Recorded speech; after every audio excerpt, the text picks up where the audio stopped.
Cette misère de la justice, d'une certaine façon, de la justice française, est accentuée par les contraintes budgétaires, mais aussi des réformes ratées et souvent non financées qui déplacent le coût des procédures vers les justiciables. Et pourtant, la gratuité de l'accès à la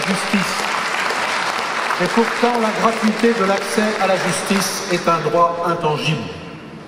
L'introduction du timbre fiscal de 35 € que le justiciable doit acquitter pour pouvoir faire appel aux juridictions civiles, sociales, administratives et prud'homales porte ainsi atteinte aux droits de chaque citoyen de saisir le juge.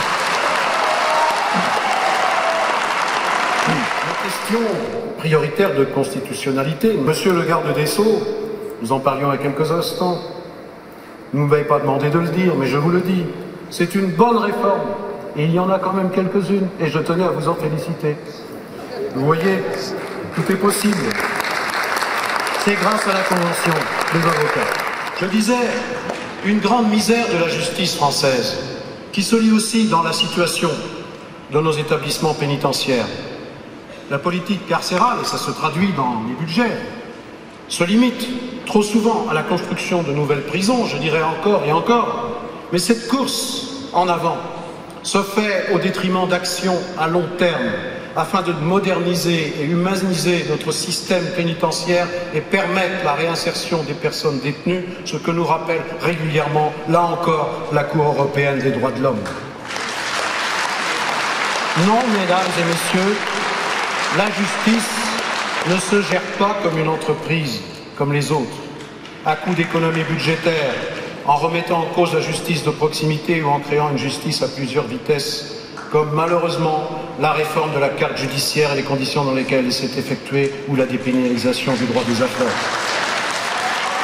Garantir le bon fonctionnement de la justice est une responsabilité fondamentale de l'État et une exigence pour tous ceux qui le dirigent, quels qu'ils soient aujourd'hui au pouvoir ou qu'ils le soient demain, j'en suis bien conscient.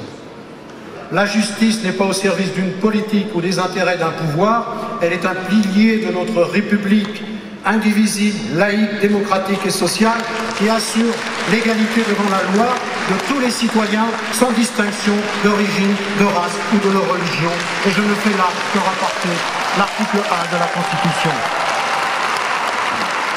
Il est donc nécessaire, je le crois sincèrement, d'instaurer des procédures justes et respectueuse des libertés.